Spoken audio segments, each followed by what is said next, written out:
As suas coisas já foram encaixotadas e enviadas para um ótimo residencial no centro. Para a sua segurança, trocamos as fechaduras. Eu ouvi a voz da minha nora, Patrícia, sair metálica pelo interfone, enquanto a garoa fina de Petrópolis começava a encharcar meu casaco. Ali, parada na calçada da casa que construí com meu marido, percebi que não estava sendo cuidada. Estava sendo descartada. Naquele instante, o peso dos meus 78 anos pareceu se multiplicar, e a solidão, que antes era apenas uma saudade do meu Armando, virou um abismo gelado sob os meus pés. É como passar 50 anos bordando o mais delicado dos tecidos, fio por fio, para no fim ver alguém chegar com uma tesoura e cortar tudo sem a menor cerimônia. Minha vida, minhas memórias, meu lar. Tudo se desfez no som frio de uma fechadura eletrônica se trancando. Hoje, eu vou te contar como a ganância pode transformar um filho em um estranho e uma nora em uma carrasca. E mais importante, como a sabedoria, guardada em silêncio por décadas, pode ser a única chave capaz de reabrir as portas que a crueldade trancou. Fique comigo para entender os sinais que eu ignorei.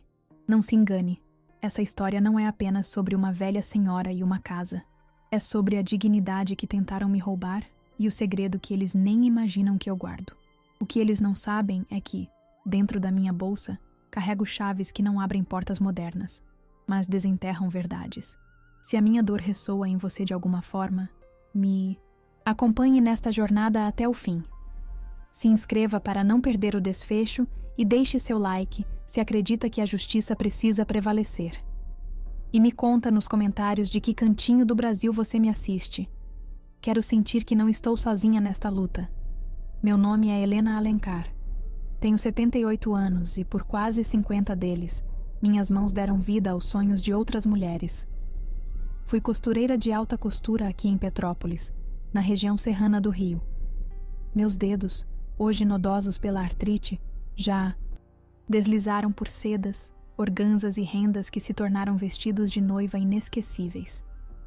Mas naquela terça-feira chuvosa de maio, a única coisa que minhas mãos sentiam era o frio cortante da chave que não entrava mais na fechadura.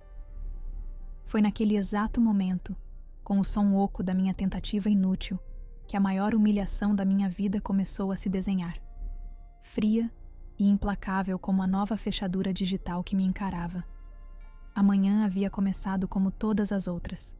O cheiro de café fresco, passado lentamente no coador de pano que herdei da minha mãe, se misturava com o aroma da terra molhada que subia do jardim. As camélias do meu falecido Armando estavam mais viçosas do que nunca, com suas pétalas rosadas pesadas de orvalho.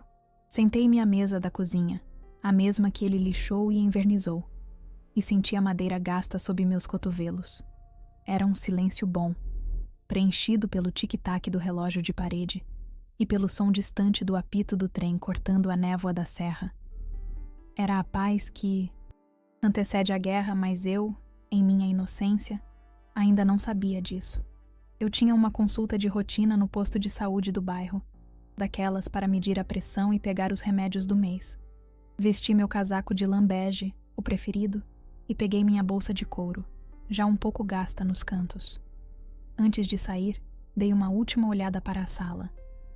O porta-retratos com a foto do meu casamento com Armando, ele tão jovem e sorridente, parecia me observar. Naquele dia, senti uma pontada estranha no peito.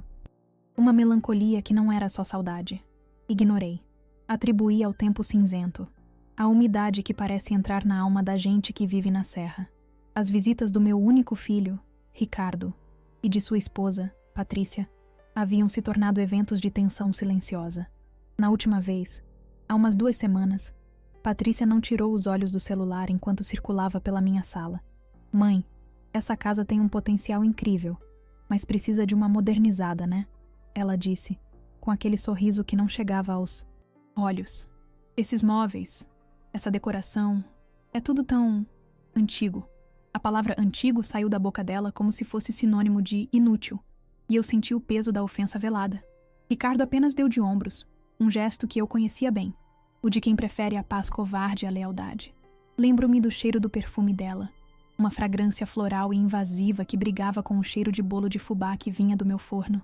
Ela tocou na minha cristaleira, deixando a marca dos dedos no vidro limpo, e sugeriu que um painel de TV moderno ficaria perfeito no lugar. Cada sugestão era uma facada nas minhas memórias.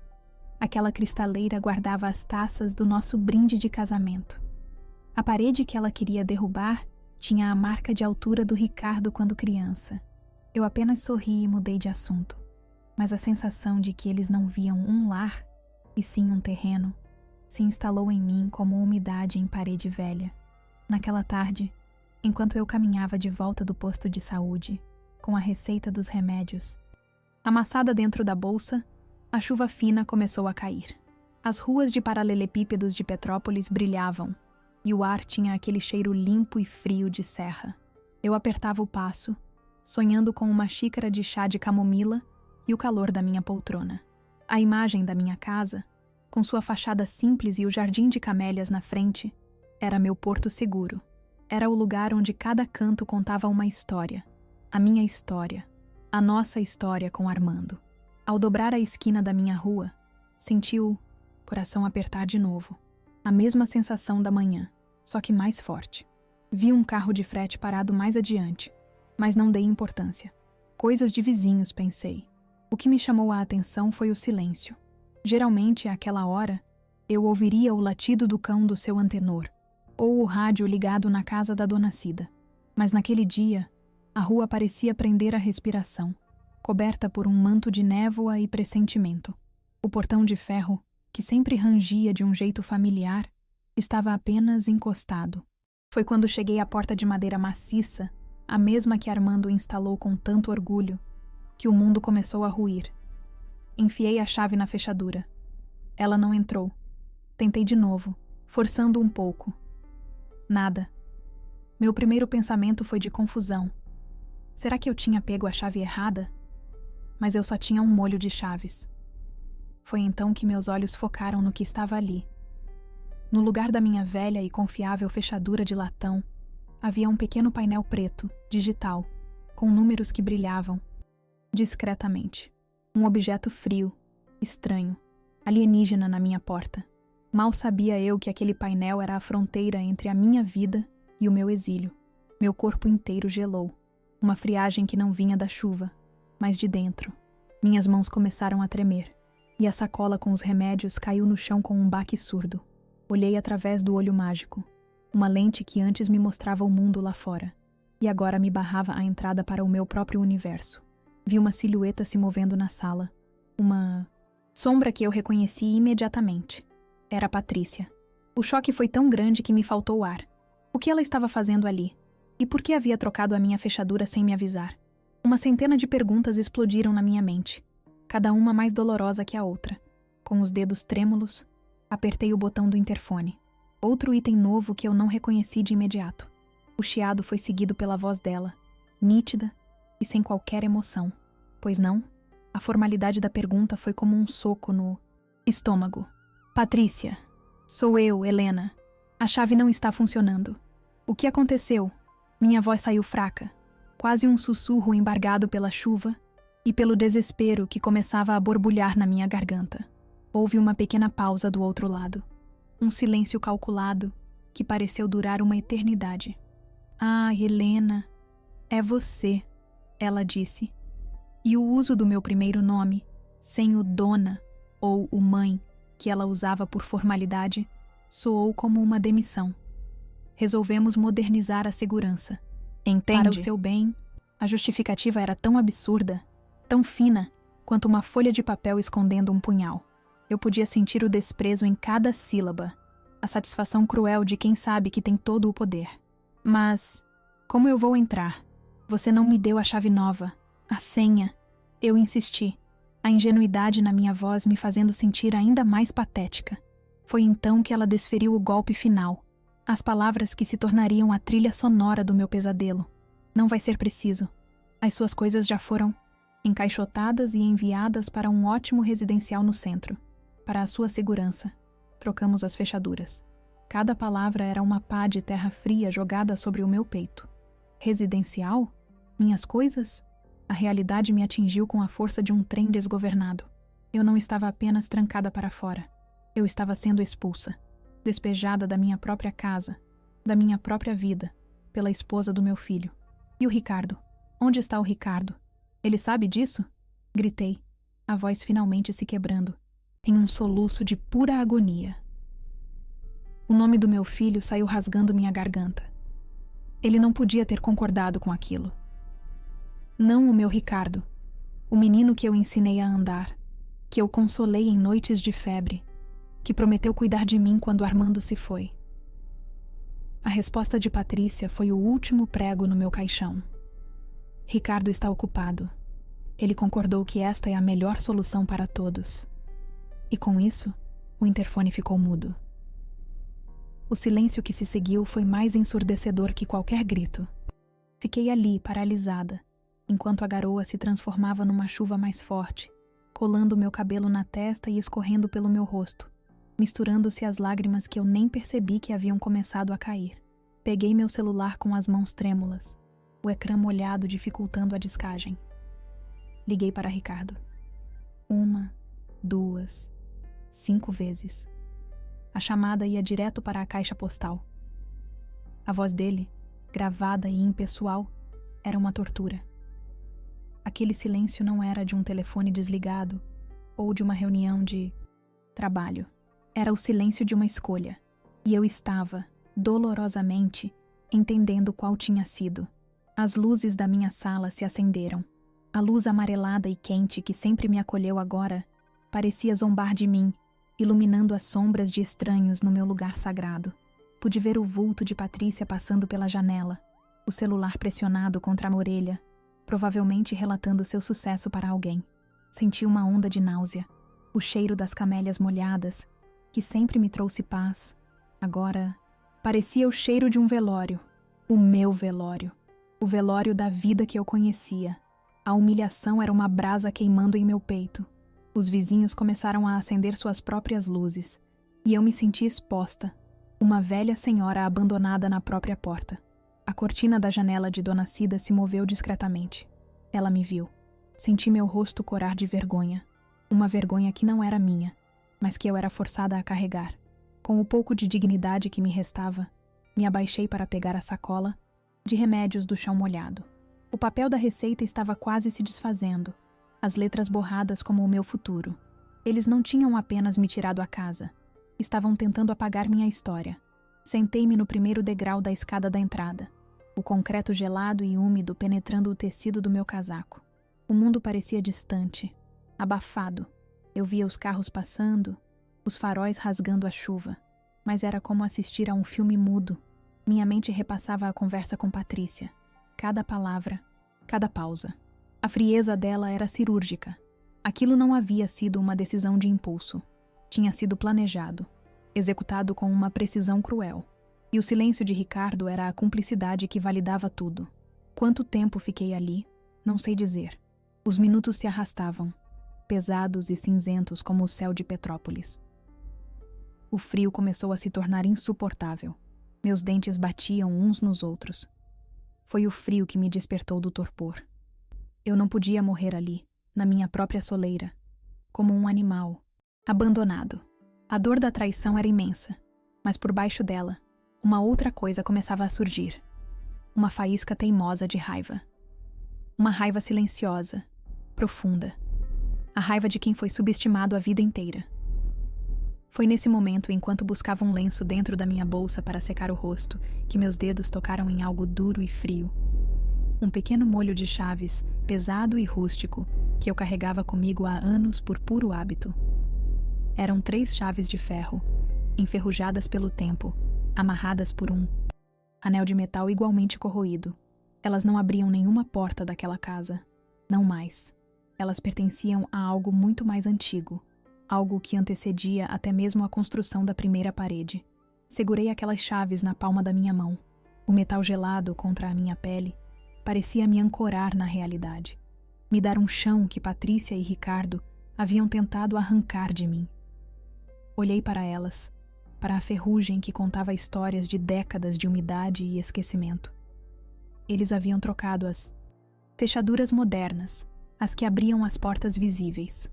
Mas se esqueceram completamente das fechaduras antigas, aquelas que guardavam os segredos sobre os quais aquela casa e toda a fortuna que eles cobiçavam foram construídas.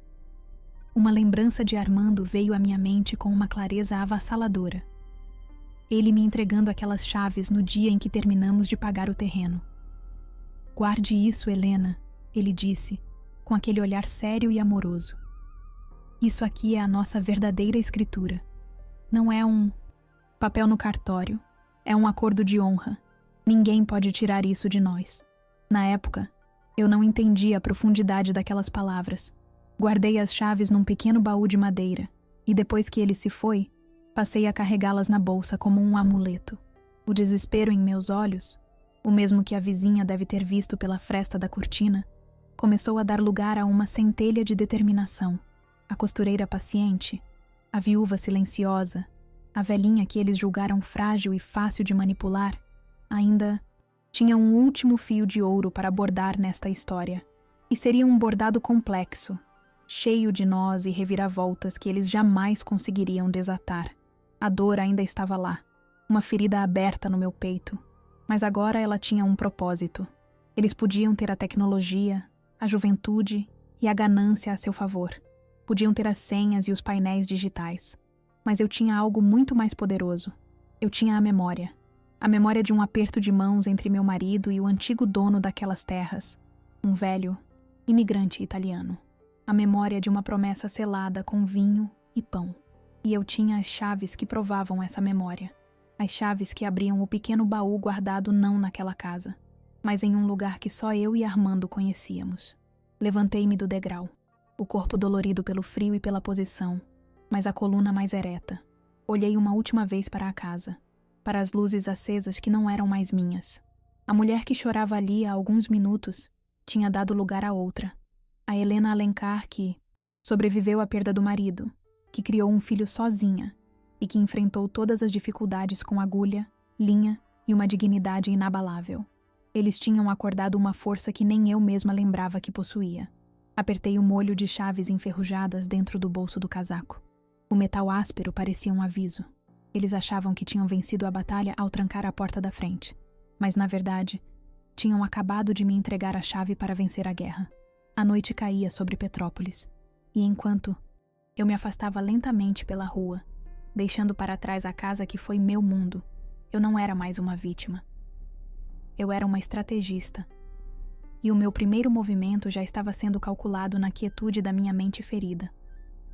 A rua parecia um rio escuro, com as luzes dos postes se dissolvendo na cortina de chuva. Cada passo para longe da minha casa era um passo em direção a um vazio desconhecido. O frio não era mais apenas na pele. Ele havia se infiltrado nos meus ossos, um gelo que vinha da alma. Dentro do bolso do meu casaco, o molho de chaves enferrujadas era um peso morto, mas também a única âncora que me impedia de ser levada pela correnteza do desespero. Eu não sabia para onde ir, mas sabia que não podia ficar parada, esperando que a piedade alheia me encontrasse. A dignidade, às vezes, é só isso. Continuar andando quando tudo dentro de você pede para desmoronar. Minhas pernas me levaram, quase por instinto, em direção ao centro histórico. As vitrines das lojas de chocolate e malhas pareciam cenas de outra vida, um mundo de conforto que já não me pertencia. Foi então que avistei a placa antiga, de madeira escura, do Café Viena, um lugar que eu e Armando frequentávamos nos domingos de folga. O cheiro de café forte e strudel de maçã escapava pela porta. Uma promessa de calor em meio àquela noite glacial. Por um instante, hesitei. Entrar ali, sozinha e encharcada, parecia uma profanação das minhas memórias mais doces. Mas o frio era mais forte que o orgulho ferido. O sininho, acima da porta, tilintou, um som familiar que fez meu coração doer. O calor do ambiente me abraçou como um velho amigo, e o vapor que subia das xícaras embaçou meus óculos imediatamente. Tirei-os para limpar na barra do casaco, e o pequeno salão se revelou. Mesas de madeira escura, toalhas de renda, um balcão com doces que pareciam joias. Ninguém pareceu notar meu estado lastimável, ou talvez fingiram não ver, uma delicadeza comum entre os mais velhos. Sentei-me em uma mesa no canto, o estofado de veludo vermelho um pouco gasto, e senti o primeiro alívio em horas. Uma moça jovem, com um sorriso gentil, veio me atender. Pedi um chá de camomila, o mesmo que eu tomava em casa pela manhã. Quando ela trouxe a xícara fumegante, minhas mãos tremiam tanto que tive medo de derrubá-la. Segurei-a com as 2 mãos, sentindo o calor da porcelana se transferir para os meus dedos congelados. O aroma suave da camomila me transportou para a minha cozinha, para a paz que me fora roubada. Uma lágrima solitária escapou e caiu dentro do chá, salgando a minha última lembrança de normalidade. Enquanto o calor do chá começava a me reanimar, a névoa do choque se dissipou, dando lugar a uma clareza cortante. Repassei a voz de Patrícia no interfone, dissecando cada palavra. Para o seu bem. Um ótimo residencial. Ricardo concordou. Não havia hesitação, não havia culpa. Era a voz de quem executa um plano de negócios. Eles não me viam como mãe ou sogra. Eu era um obstáculo, um item antigo a ser removido para que o potencial do imóvel pudesse ser explorado. A frieza do cálculo deles era mais cruel do que qualquer grito ou ofensa. E Ricardo, meu filho, a imagem do menino de joelhos ralados, chorando no meu colo, invadiu minha mente. Onde estava aquele menino? Como ele pôde permitir que eu fosse tratada como um fardo, descartada como um móvel velho? A covardia dele doía mais que a crueldade de Patrícia. Ele não teve a coragem de me olhar nos olhos, de me dar a notícia, de se despedir da casa onde cresceu. Ele se escondeu atrás da esposa, delegando a ela o trabalho sujo. Aquele silêncio no telefone não era apenas ausência, era consentimento. Era a assinatura dele no meu atestado de abandono. Com um suspiro trêmulo, enfiei a mão no bolso e tirei as chaves enferrujadas, colocando-as sobre a mesa com um baque surdo. Elas pareciam fora de lugar sobre a toalha de renda delicada. 3 pedaços de ferro corroído, testemunhas de um tempo em que a palavra valia mais que um contrato. Olhei para a forma rústica de cada uma, o jeito como a ferrugem criava mapas de um passado esquecido. Elas não eram bonitas, não eram modernas. Eram teimosas, resilientes, como eu. Naquele momento, elas deixaram de ser um amuleto e se tornaram uma promessa. A lembrança da voz de Armando voltou, mais nítida do que nunca. Estávamos no terreno recém-comprado, o cheiro de mato e terra molhada no ar. Ele me entregou as chaves. O Dr. Agnelli me fez prometer que nunca perderia isso, Helena. Ele disse que o papel pode queimar, o cartório pode errar, mas a memória da terra está aqui. Ele apontou para uma pequena caixa de madeira que ele mesmo havia entalhado. Guarde as chaves do nosso segredo. Elas são a nossa verdadeira escritura. Naquele café, sob a luz amarelada, eu finalmente entendi. O segredo não era a casa, era a terra sob ela. Um clarão de consciência me atingiu com a força de um raio. O baú de madeira não estava na casa. Armando, sempre desconfiado de bancos e excesso de modernidade, tinha escolhido um esconderijo que ninguém jamais pensaria em procurar. Um lugar sagrado para nós dois. Um refúgio que ajudamos a reerguer depois de um temporal que quase o destruiu nos anos 70. A pequena capela de Santo Antônio do Alto, no topo de uma colina afastada, onde íamos todo ano no dia do nosso aniversário de casamento para acender uma vela e agradecer em silêncio. O baú estava escondido atrás de uma pedra solta no pequeno altar lateral, um lugar que só nós dois conhecíamos. Dentro dele, Armando guardara o documento original de posse da terra, um pergaminho amarelado, assinado pelo velho Dr. Agnelli, o imigrante italiano que era o dono de toda aquela encosta. O documento continha uma cláusula, escrita à mão pelo próprio Agnelli, que Armando sempre me lembrava. A terra só poderia ser vendida ou transferida com o consentimento expresso e presencial de ambos os cônjuges, ou, na falta de um, com a prova de que o sobrevivente agia de livre e espontânea vontade, sem coação. A esperança era uma chama frágil, e a dúvida, um vento forte. Será que o baú ainda estaria lá depois de tantos anos? Armando se foi há uma década. E se um padre novo, em alguma reforma, tivesse encontrado e jogado fora? E se o papel, comido pela umidade, tivesse se desfeito em pó? A ideia de ir até lá, no meio da noite, naquela chuva, parecia uma loucura de uma velha senhora desesperada. Por um momento, a vontade de desistir, de ir para o tal residencial e me encolher na derrota, foi quase avassaladora. Olhei pela janela do café. A chuva batia no vidro, transformando as luzes da rua em borrões coloridos. Vi meu reflexo pálido e cansado na vidraça. Uma senhora de 78 anos, com o cabelo desgrenhado pela umidade e os olhos inchados de chorar. Era essa a imagem que Ricardo e Patrícia tinham de mim. Frágil, vencida, incapaz. A visão do meu próprio reflexo me provocou uma onda de repulsa. Não por mim, mas pela imagem que eles criaram. A raiva, naquela faísca que senti, voltou. Agora como um fogo brando e constante. A senhora deseja mais alguma coisa?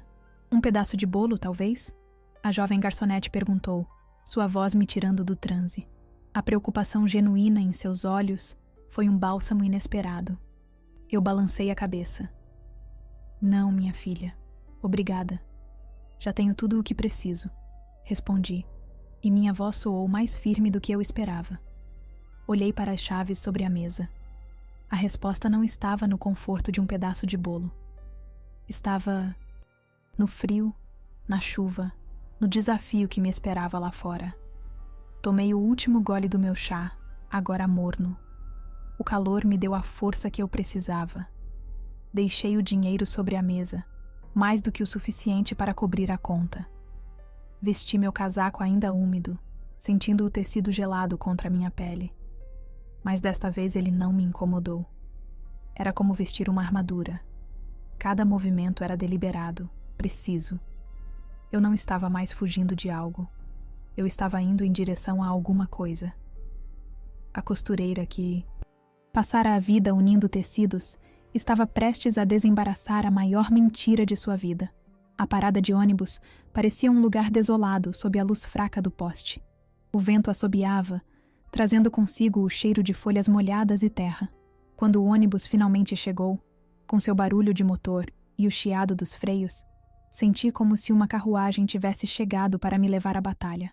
Subi os degraus com dificuldade, minhas pernas protestando, e me sentei em um dos bancos de plástico duro. O veículo estava quase vazio. Apenas algumas almas cansadas voltando para casa tarde da noite. O ônibus balançava pela estrada sinuosa que subia a serra. As luzes de Petrópolis se tornavam menores e mais distantes a cada curva. Com o dedo, limpei um pedaço do vidro embaçado e observei a cidade lá embaixo. Um tapete de luzes brilhando na escuridão. Parecia tão pacífica, tão alheia ao terremoto que acontecia dentro de mim. Mas a tristeza dava lugar a uma estranha serenidade. Eu tinha um plano.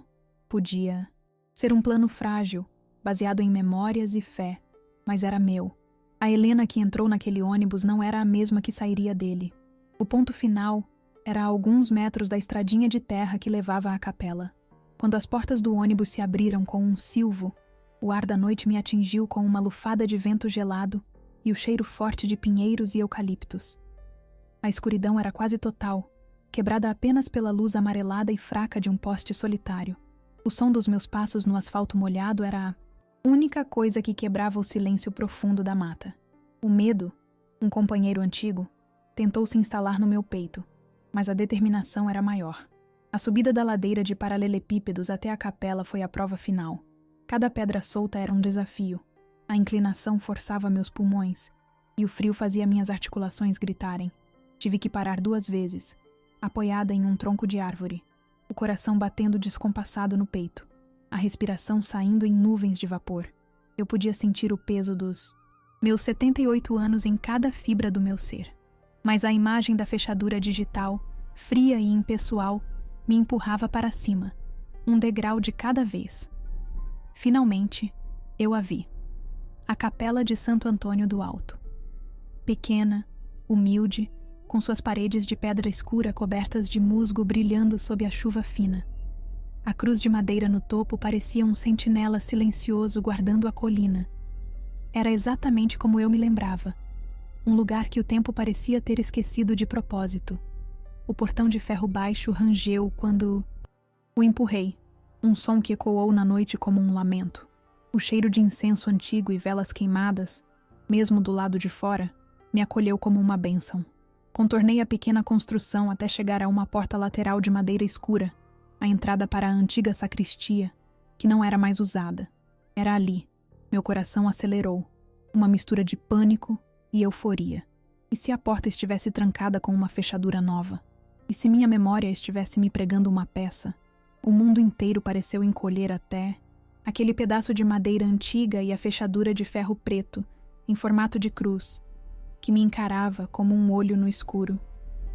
Minhas mãos, agora completamente dormentes pelo frio, mal conseguiam segurar o molho de chaves. O som delas batendo umas nas outras era estridente no silêncio da noite. Derramei-as na palma da minha mão e, sob a luz fraca que vinha da cidade ao longe, tentei identificar a chave certa. Eram todas tão parecidas na escuridão, massas de metal corroído. Fechei os olhos, forçando minha mente a voltar décadas no tempo, para a sensação da chave certa nos dedos de Armando. Foi o toque que a encontrou. Uma das chaves era ligeiramente mais pesada, com uma pequena rebarba na cabeça, onde o ferro havia sido martelado de forma imperfeita. Lembrei-me de Armando lixando aquela rebarba para não me machucar, mas deixando uma pequena marca. Para você sempre saber qual é a nossa, ele havia dito sorrindo.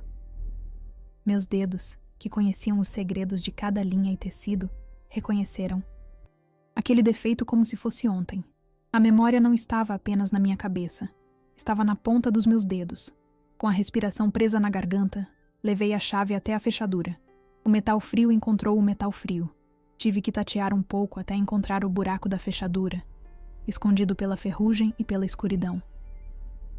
Quando finalmente a encaixei, ela entrou com um rangido metálico, um som que parecia vir das profundezas da terra. Ela se encaixou perfeitamente. Por um segundo, fiquei ali, com a chave na fechadura, sentindo o peso daquele momento. Tudo se resumia àquele giro. A fechadura estava dura, emperrada por anos de desuso e umidade. Usei as duas mãos, envolvendo a cabeça da chave e forçando com todo o peso do meu corpo. Meus ombros protestaram. Um gemido de dor escapou dos meus lábios. Por um instante aterrorizante, pensei que não conseguiria, que a chave quebraria, que minha última esperança se despedaçaria ali.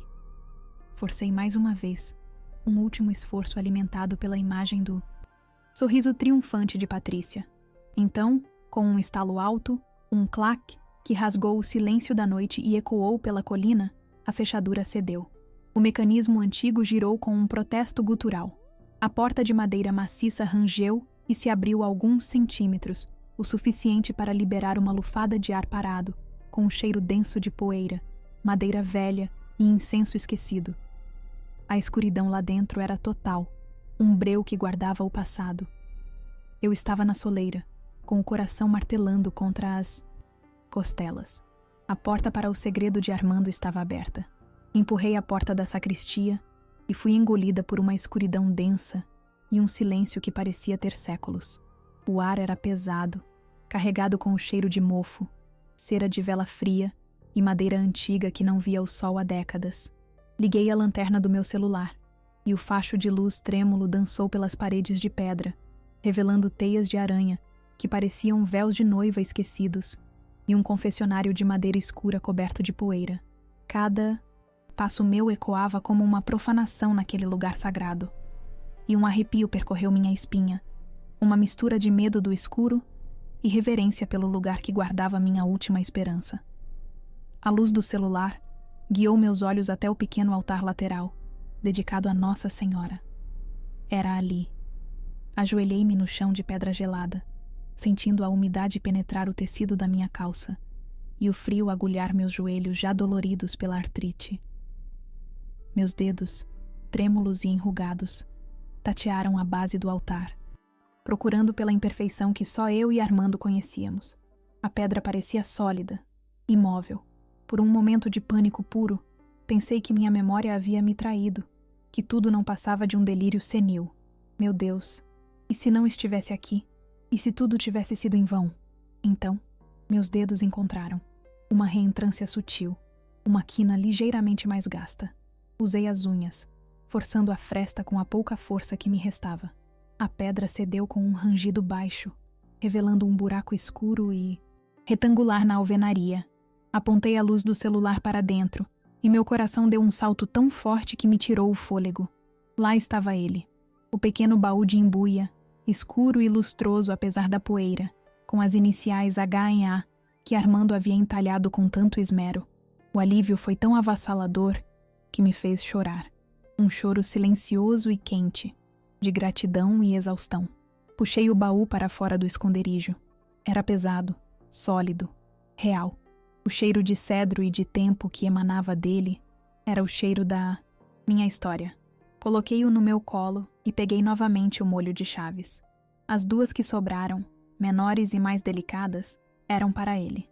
Escolhi a que me pareceu certa e a inseri na pequena fechadura de latão. Girou com uma suavidade surpreendente, como se estivesse esperando por mim. A tampa se abriu com um clique suave, e o cheiro de papel velho e lavanda seca me atingiu como uma onda de memória. Lá dentro, repousando sobre um pedaço de veludo azul, estava o pergaminho. Com um cuidado quase cirúrgico, desenrolei o documento amarelado. A caligrafia elegante do Dr. Agnelli preenchia a página, e ali, no final, estava a cláusula que Armando me fizera memorizar. A transferência ou venda desta propriedade só terá validade legal mediante o consentimento expresso e presencial de Armando e Helena Alencar, ou do cônjuge sobrevivente, que deverá atestar, perante testemunhas, agir de livre e espontânea vontade, sem coação ou vício de consentimento. As palavras brilhavam sob a luz do celular, uma armadura legal forjada há mais de 50 anos. A prova estava em minhas mãos, mas a euforia durou pouco, sendo substituída por um frio na barriga. O que eu, uma senhora de 78 anos, faria com um pedaço de papel antigo? Ricardo e Patrícia tinham advogados, tinham a modernidade e a mentira do cuidado a seu favor. Eles poderiam facilmente alegar que eu estava confusa, senil, incapaz de gerir meus próprios bens. A imagem de mim mesma, tentando explicar a situação para um juiz, me pareceu patética. A costureira contra o empresário e sua esposa articulada. A batalha parecia perdida antes mesmo de começar, e o peso do meu desamparo voltou a me esmagar. Sentei-me no chão frio da sacristia, o baú aberto no colo, e o silêncio da capela pareceu me julgar. O impulso de desistir, de aceitar o residencial e me apagar em silêncio, era imenso. Olhei para a imagem de Santo Antônio no altar principal, seu rosto sereno parecendo me observar na penumbra. Lembrei-me de Armando, de sua teimosia, de seu senso de justiça inabalável. Nunca deixe que ninguém te faça sentir pequena, Helena. Ele sempre dizia. Sua força não está nos gritos, mas na firmeza da sua linha. A voz dele ecoou na minha mente, e com ela, uma nova faísca de coragem se acendeu. Eu não podia fazer aquilo sozinha. A linha era forte, mas eu precisava da agulha certa para costurar essa vitória. Fechei o baú com um clique decidido e o coloquei dentro da minha bolsa de couro, que agora parecia pesar 1 tonelada. Eu precisava de ajuda legal, de alguém que entendesse de promessas antigas e de leis modernas. E então, um nome emergiu das profundezas da minha memória, um nome que Armando mencionava com um respeito quase reverencial. Doutor Monteiro, um advogado das antigas, conhecido em Petrópolis por sua integridade. A questão era, ele ainda estaria vivo? E se estivesse, acreditaria na história de uma velha senhora encontrada no meio da noite? A descida da colina foi mais fácil, impulsionada por um propósito renovado. A chuva havia parado, e as primeiras luzes da aurora começavam a tingir o céu de um cinza azulado, revelando os contornos da serra. O ar estava limpo, gelado, e cada inspiração parecia clarear minha mente. Petrópolis acordava lentamente, com o cheiro de pão fresco vindo de uma padaria e o som dos primeiros ônibus. Eu não era mais uma fugitiva na noite. Eu era uma mulher com uma missão, e a cidade, que horas antes parecia hostil, agora se apresentava como um tabuleiro de xadrez, onde eu precisava fazer meu próximo movimento com precisão. Parei em frente a uma banca de jornal que estava abrindo. O cheiro de papel impresso era reconfortante. Pedi ao dono, um senhor de bigode branco, se poderia usar a lista telefônica. Ele me olhou com curiosidade, vendo o meu estado, mas assentiu. Folheei as páginas amareladas com os dedos ainda dormentes, o coração batendo forte. E lá estava. Monteiro em Associados. Advocacia. O endereço era em um prédio antigo no centro da cidade. Não, muito longe dali. Senti uma onda de alívio. O primeiro passo estava dado. Agora vinha a parte mais difícil. Fazer com que ele me ouvisse. O prédio tinha um elevador de grades pantográficas que rangeu durante toda a subida, como um velho reclamando. O escritório do Dr. Monteiro ficava no último andar. A porta de madeira escura tinha uma placa de latão polido. Respirei fundo e entrei. O ambiente cheirava a livros, cera de assoalho e café fresco. Uma secretária jovem, de óculos modernos, me olhou de cima a baixo, seu olhar profissional mal disfarçando a surpresa com a minha aparência. O casaco úmido, o cabelo em desalinho. O contraste entre o mundo dela, organizado e digital, e o meu, analógico e caótico, era gritante. Bom dia. Gostaria de falar com o Dr. Monteiro. Minha voz saiu mais firme do que eu me sentia. A moça ergueu uma sobrancelha. O Sr. Monteiro só atende com hora marcada. A senhora tem um horário? Ela perguntou, já com um tom de dispensa. Ali estava o primeiro muro. Eu poderia ter recuado, pedido desculpas e ido embora. Mas a Helena que chorou na calçada não existia mais. Inclinei-me sobre o balcão e disse, em voz baixa, mas clara: Por favor, diga a ele que Helena Alencar está aqui. É sobre uma promessa feita a Armando Alencar. Ele vai entender. A secretária hesitou, mas algo na minha voz a fez pegar o telefone. Após alguns segundos de um murmúrio inaudível, ela desligou e me olhou com uma nova expressão, uma mistura de surpresa e respeito. Ele vai recebê-la. Por aqui, por favor. Fui conduzida a uma sala ampla, com estantes que iam do chão ao teto, repletas de livros encadernados em couro. Sentado atrás de uma mesa imponente, estava um homem que devia ter a minha idade, talvez um pouco mais. Cabelos brancos, um rosto sulcado de rugas, mas com olhos azuis incrivelmente vivos e penetrantes. Ele era o Dr. Monteiro. Ele me ofereceu um café, que aceitei. O calor da xícara em minhas mãos me deu coragem. Sem rodeios, sem lágrimas. Contei-lhe tudo. A fechadura trocada, a voz de Patrícia no interfone, o silêncio de Ricardo, a noite na capela. Falei com a precisão de uma costureira descrevendo um molde, cada detalhe, cada palavra. Ao final, coloquei o baú sobre sua mesa e abri, mostrando-lhe o pergaminho. Ele pegou o documento com mãos cuidadosas, colocou seus óculos de leitura e começou a ler em silêncio. A única coisa que se ouvia na sala era o tic-tac de um relógio de pêndulo e a minha respiração contida. Quando terminou, ele tirou os óculos e me encarou por um longo tempo. O silêncio era pesado, cheio de possibilidades. Dona Helena, ele disse finalmente, sua voz grave e ressonante.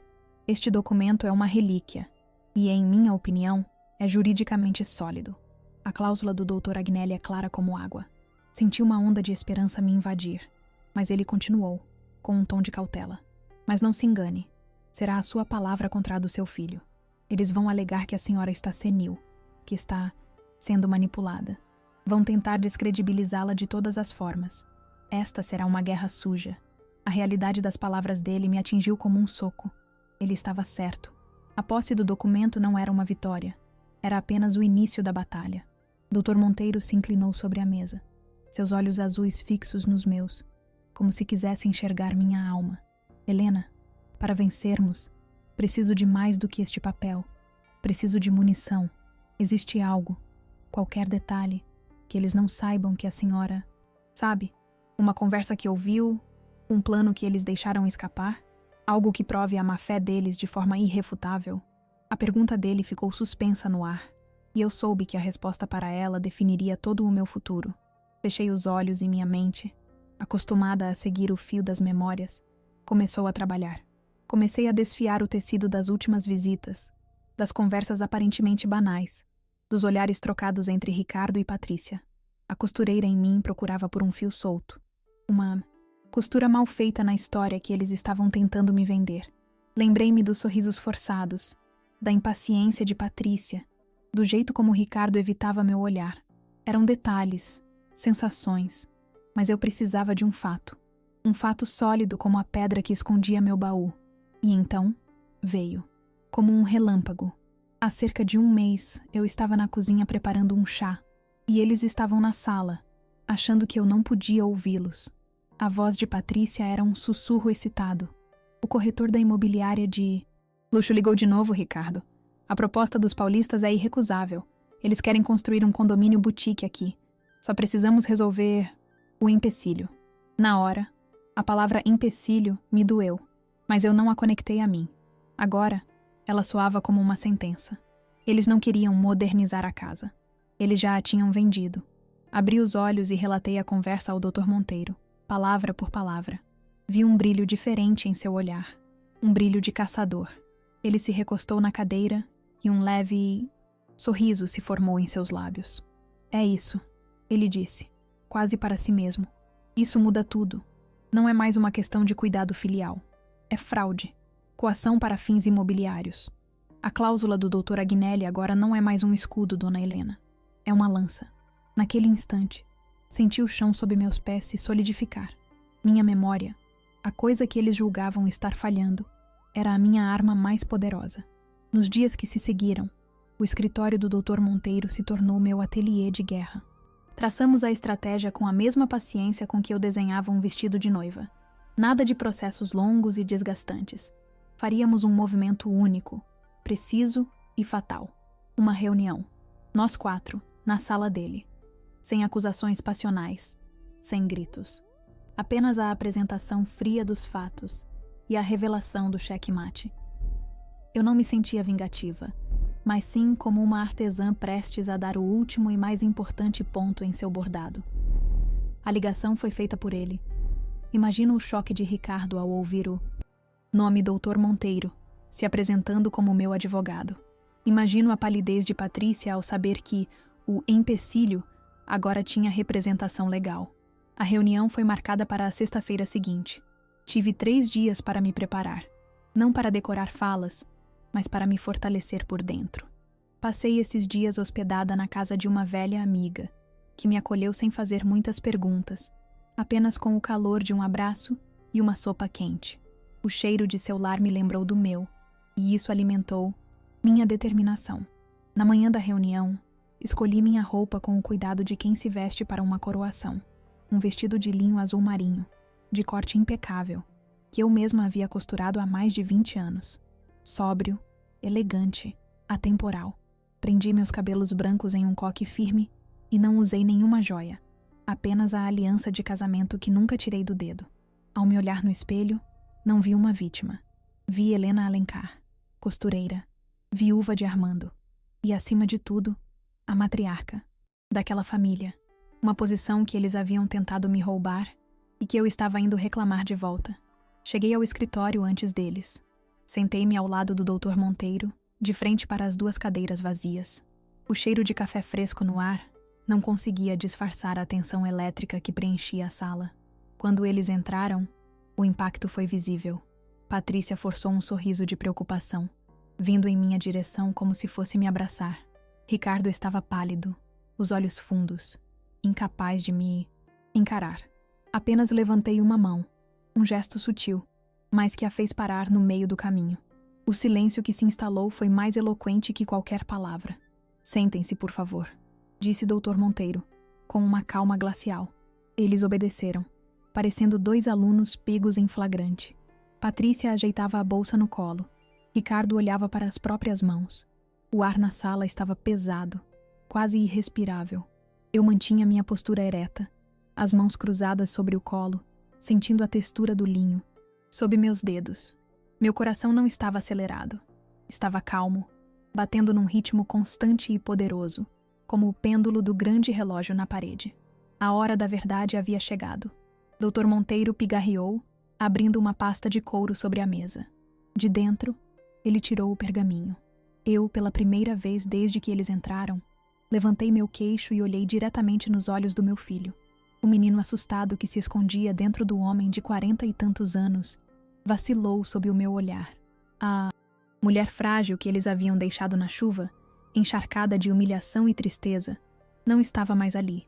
Em seu lugar, sentada com uma dignidade inabalável, estava a guardiã da memória de sua família, a verdadeira dona daquela história, pronta para, com a precisão de sua agulha mais fina, cortar o último fio da mentira deles. Dr. Monteiro pousou o pergaminho sobre a mesa, com a delicadeza de quem manuseia uma joia rara. Como podem ver, ele começou, a voz calma cortando a tensão como uma lâmina. A propriedade por direito e por promessa ainda pertence a Dona Helena. Qualquer transação, qualquer venda, qualquer alteração estrutural sem o consentimento dela, expresso e presencial, é nula. É fraude. Patrícia soltou uma risada curta, nervosa, um som agudo e desagradável. Isso é ridículo. Um papel velho, amarelado. Nenhum juiz vai levar isso a sério. Nós temos a escritura moderna, registrada em cartório. A arrogância dela, mesmo encurralada, era uma armadura que ela se recusava a largar. Ricardo, no entanto, não riu. Ele encarava o documento como se visse um fantasma. Eu o conhecia melhor que ninguém. Vi a cor sumir de seu rosto. O pomo de Adão subir e descer enquanto ele engolia em seco. Ele não olhava para o papel, mas para a assinatura do Dr. Agnelli e para as iniciais do pai ao lado da minha. Ele sabia que era verdade. O peso da história da família, a mesma que ele tentou apagar, desabou sobre seus ombros naquele instante. Ele encolheu na cadeira, o terno caro de repente parecendo grande demais para o homem pequeno que ele havia se tornado. O silêncio dele era a mais pura confissão de culpa. Naquele momento, olhando para meu filho desmoronando, não senti a doçura da vitória que eu imaginei. Senti o amargor de uma perda profunda. Aquele homem pálido, de olhos assustados, não era o monstro que eu construí na minha mente nos últimos dias. Era apenas o meu menino, fraco e assustado, que se deixou levar pela correnteza da ambição de outra pessoa. Vi nele o garoto que tinha medo do escuro, que segurava minha mão com força durante as tempestades. E a dor de perceber que ele havia se tornado a própria tempestade na minha vida foi a mais cruel de todas as punhaladas. Foi então que Dr. Monteiro desferiu o golpe de misericórdia. Ele pegou outra folha de sua pasta. E temos também, claro, o testemunho de Dona Helena sobre uma conversa que ela ouviu. Uma conversa sobre a proposta de uma imobiliária de luxo de São Paulo para a construção de um condomínio boutique no terreno. Ele fez uma pausa, deixando as palavras flutuarem no ar pesado. A palavra que usaram para se referir à minha cliente foi empecilho. O queixo de Patrícia caiu. O último resquício de sua armadura se estilhaçou. A palavra fraude agora tinha um contexto, um motivo, uma prova de má-fé que transformava um drama familiar em um caso criminal. O silêncio que se seguiu foi absoluto, tão denso que eu podia ouvir o zumbido da lâmpada no teto e o tic-tac do relógio na parede, cada segundo marcando a demolição do plano deles. O poder na sala havia mudado de mãos de forma irreversível. Não era mais a velha senhora contra o casal moderno. Era a verdade contra a mentira, a memória contra a ganância. E a memória, naquele dia, estava armada até os dentes com a tinta desbotada de uma promessa feita há mais de meio século. Patrícia olhou para Ricardo, buscando socorro, mas ele nem sequer a encarou. Ele apenas olhava para o chão, derrotado. Temos duas opções, continuou o Dr. Monteiro, o tom agora pragmático. Podemos levar isso a juízo. Será um processo público, caro e, para vocês, humilhante. A imprensa de Petrópolis adoraria uma história sobre um filho que tenta enganar a própria mãe para vender o lar da família. Ou, ele se inclinou para a frente. Podemos resolver isso aqui e agora, nos termos de Dona Helena. Ele olhou para mim, passando-me o bastão. A decisão final era minha. Todos os olhares na sala se voltaram para mim, esperando a minha sentença. Respirei fundo, sentindo o ar encher meus pulmões pela primeira vez, sem o peso da angústia. Minha voz, quando saiu, não era de raiva ou de vingança. Era a voz de uma matriarca retomando seu lugar, calma e inabalável. Eu não quero o dinheiro de vocês. Comecei, olhando diretamente para Ricardo.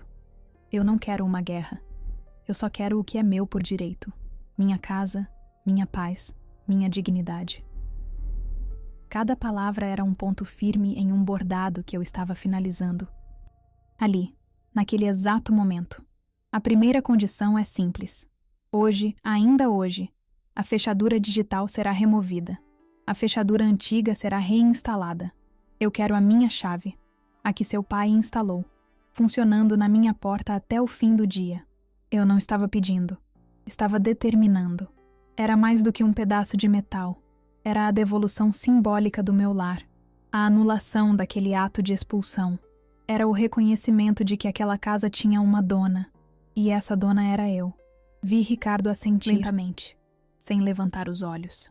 A segunda condição, continuei, é que vocês dois assinem um documento, redigido pelo Dr. Monteiro, onde reconhecem a validade do testamento do seu pai e do documento do Dr. Agnelli, e abrem mão de qualquer poder de decisão sobre meus bens e minha vida. Vocês nunca mais tomarão uma decisão em meu nome, nem sobre minha saúde, nem sobre meu patrimônio. A partir de hoje, a única pessoa que responde por Helena Alencar sou eu mesma. Essa era a minha declaração de independência, a libertação das garras de um cuidado que se revelou uma prisão. Fiz uma pausa, olhei para a aliança em meu dedo e completei. E por último, eu não quero um pedido de desculpas. Palavras para mim perderam o valor. O que eu quero é o silêncio de vocês, a distância de vocês. A nossa história, Ricardo, a história de mãe e filho, terminou naquela terça-feira chuvosa, na minha calçada. O que resta agora é apenas o respeito formal que a lei exige, e nada mais. A frieza em minha própria voz me surpreendeu, mas era uma frieza necessária, a cauterização de uma ferida para que ela pudesse, um dia, parar de doer. Ricardo finalmente levantou a cabeça. Seus olhos estavam vermelhos, marejados. Ele não tentou argumentar ou se defender.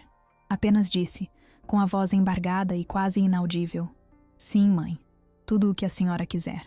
A palavra mãe soou estranha, um eco de um tempo que não existia mais. Patrícia permaneceu em silêncio, o rosto uma máscara de fúria, contida e humilhação. Para ela, não era uma questão de família, era uma negociação perdida, e ela odiava perder. Dr. Monteiro, que já havia previsto esse desfecho, apresentou o acordo já redigido. A assinatura foi rápida, um ato mecânico e silencioso. O som da caneta de Ricardo arranhando o papel foi o som da minha liberdade sendo oficializada. O som da caneta de Patrícia foi o som de uma derrota amarga. Quando terminaram, eles se levantaram para sair, e a sala pareceu subitamente maior, mais leve, como se um ar viciado tivesse finalmente sido expulso pela janela. Ao passar por mim, Ricardo parou por um instante. Ele abriu a boca para dizer algo, mas as palavras não vieram.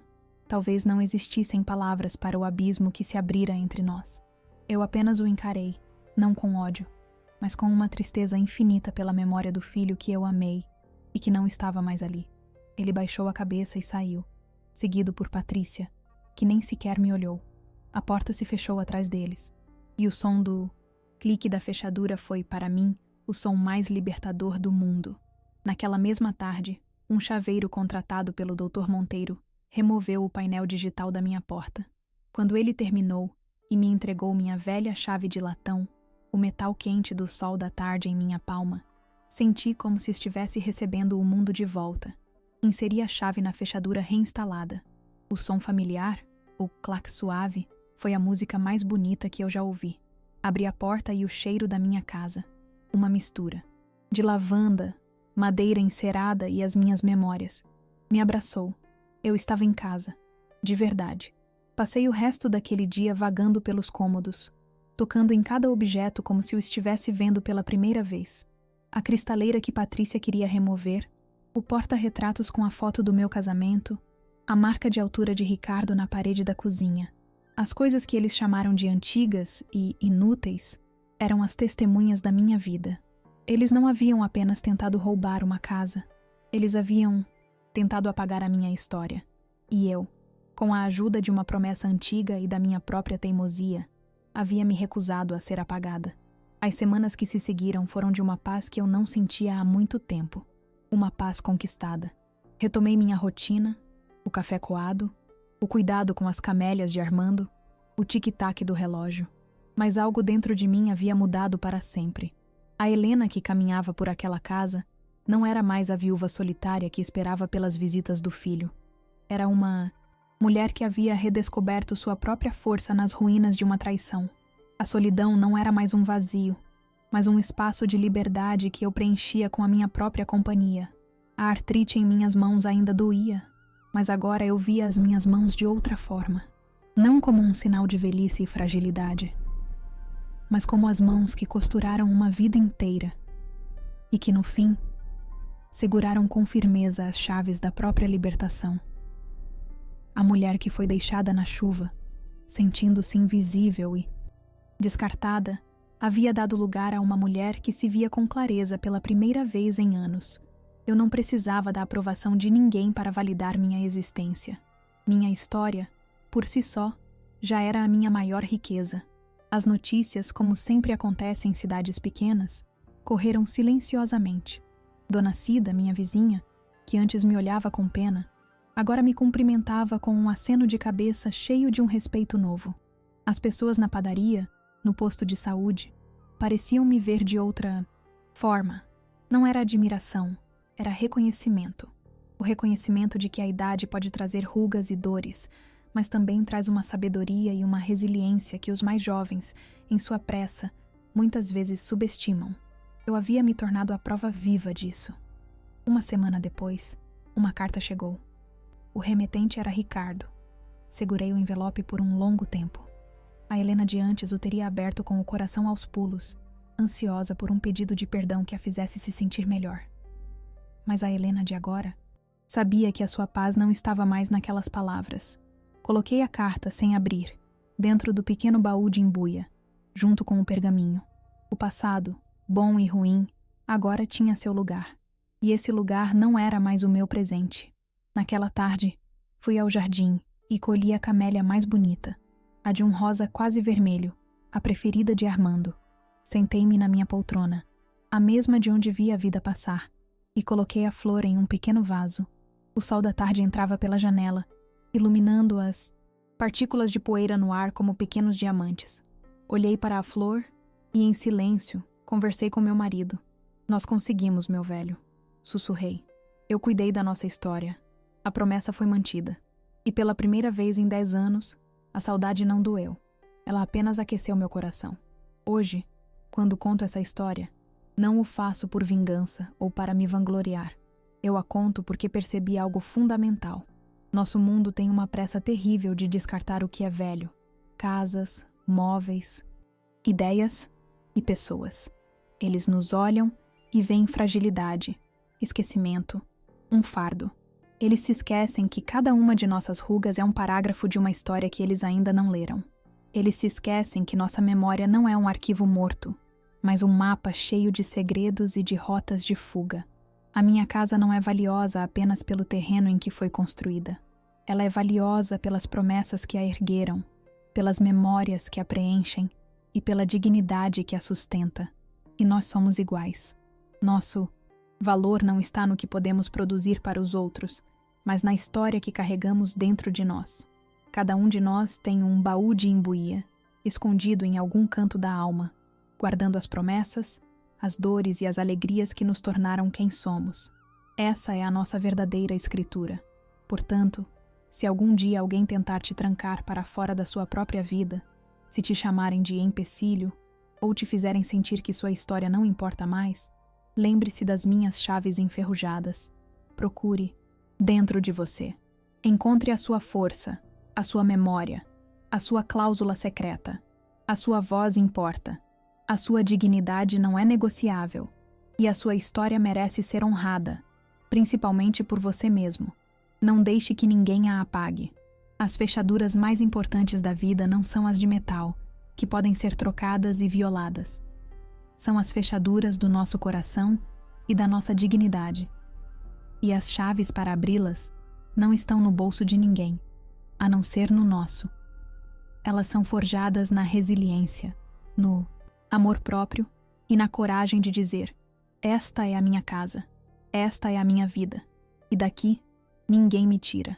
Essa é a única posse que realmente importa e que ninguém, jamais, poderá nos roubar.